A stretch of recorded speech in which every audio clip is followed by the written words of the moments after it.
this amazing power-packed talk. We were already discussing that we have the cream of industries that is doing miraculous work in CSR. So thank you so much, everybody who is here. You have taken out time and you have really put an effort to be here to contribute to this cause. So thank you, everyone. And once again, welcome.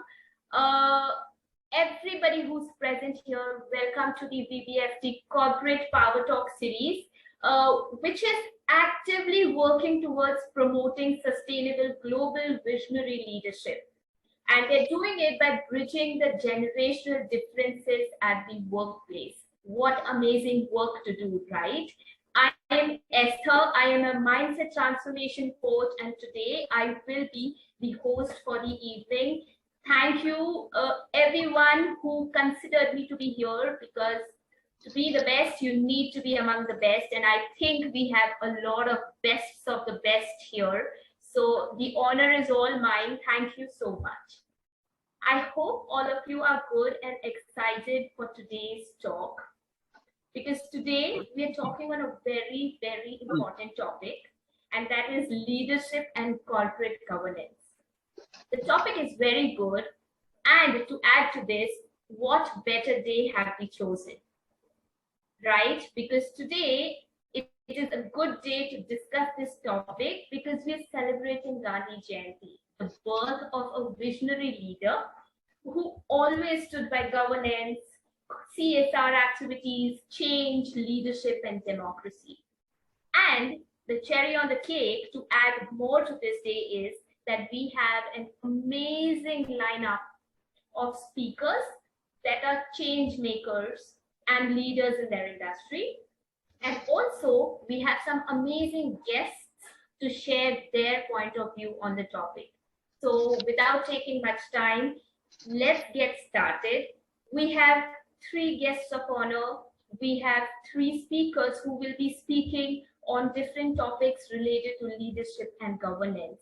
So we are a little short on time, and so I request everybody to keep their talks between 8 to 10 minutes, and so that all of us can involve more in discussing on those topics post the talks.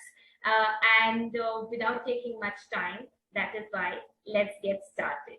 Welcome to VBT Talk Series. Now, before we get on to the speakers for today, it is a pleasure to welcome our guests of honor today and hear their views on leadership and corporate governance. And to begin with, I would like to welcome our first guest of honor, and that is Dr. Paresh Seth. Dr. Seth, who is the CEO of Indus Advantage Investment Bank, he specializes in mergers and acquisitions. He is also the director of CESI New York, which is the world's largest platform for sustainability. And he is also a member of advisory board ESG Impact Fund Germany. So let's welcome Dr. Seth to start with and hear his views on leadership and corporate governance. Can we just show our emojis to welcome him?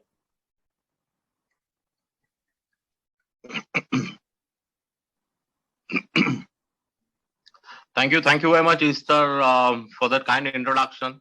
It's an absolute pleasure to be here. Ladies and gentlemen, thank you very much for having me over. It's an amazing pleasure and an honor to be here and present in front of an esteemed audience. It is quite an august audience. My name is Paresh, and I'm a member of the board of directors at New York for CASI.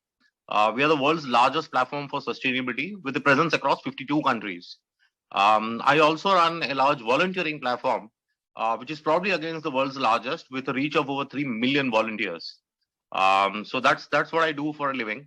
And then I am on a couple of boards, engineering boards and impact boards, right? And I have always been a finance professional, so my thoughts will be from that perspective, right? I'm also a CEO coach, so I advise a few boards and CEOs on strategy. And given that I'm a CEO coach, the topic of governance is always on the top of my agendas. So it is a top priority for me. It is top of agenda for me. And so when I was approached for this speech, for sharing my thoughts here. It was more than welcome. But there was one problem. You see, it takes a mid-sized board around 18 months time to get their act right when it comes to corporate governance. Yeah. And then I was given a time of 7 to 8 minutes. So I was wondering where to start and what to talk about. Yeah. So I made a few notes and then I was saying, no, we can remove this and we can remove this. And so finally, I have some scribblings left with me. And so I'll take a go at it. Yeah. So I understand my job No, is may not. I request Dr. Paresh Sheth? This is Dr. Yeah. Mona Nargolwala and with Hi, permission Dr. Mona. of Dr. Sunita Pachar, sir, we have the liberty to give you 15 minutes as we look forward for your expert wisdom comments. So let us not just run through. The purpose here is to be here and talk business and take this agenda ahead. So, sir, we have this liberty and I request both Ms. Esther and Ms. Dr. Sunita Pachar to give you 15 minutes time to do justice to the talk. And for the purpose, we have called all the participants and guests here. We welcome you heartily, Dr. Paresh Sheth. Thank you, Dr. Mona. It's an absolute honor to hear such words from you. Nevertheless, I will take a little time and then we can open for questions.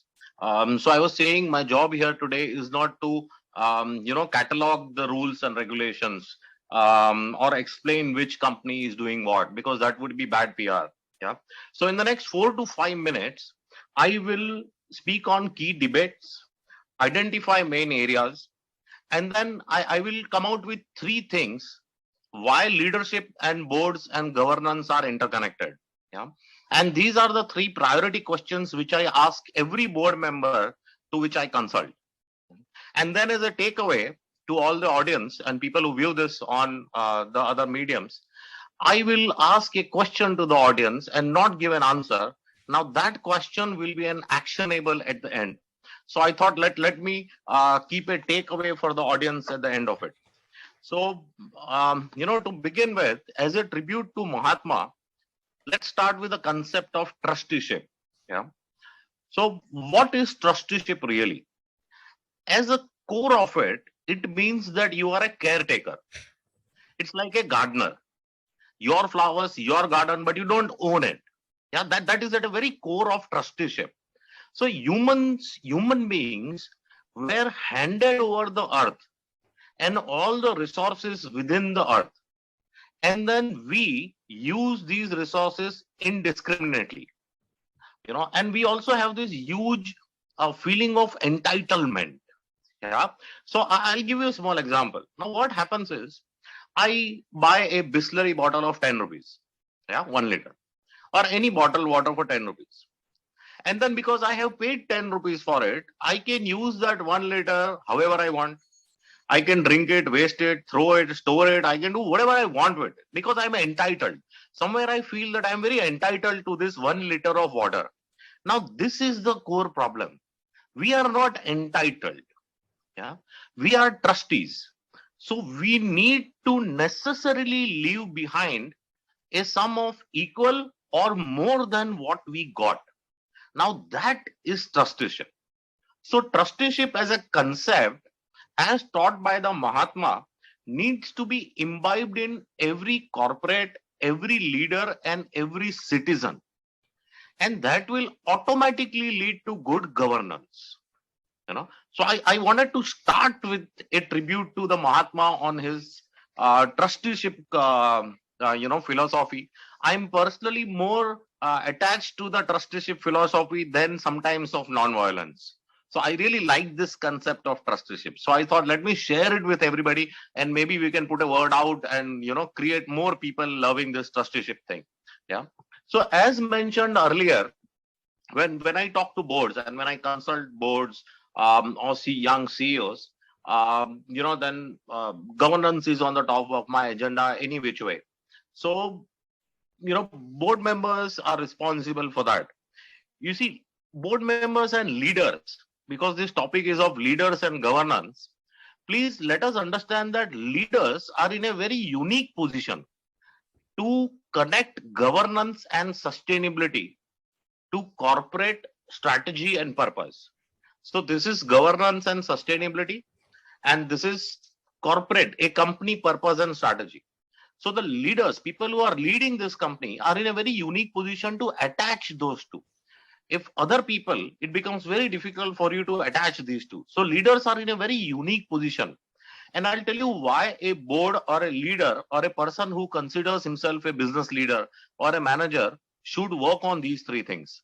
Because there are three questions which I ideally put to all the managers. And I would like to put them to you also with these answers also.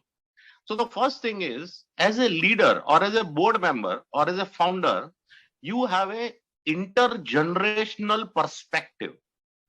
See, most people have a 31st of March perspective or a year-end perspective, because life ends on the 31st of March with your bonuses and then KRS, and then you have a next year target and next year income tax and everything. But the leaders necessarily have an intergenerational perspective.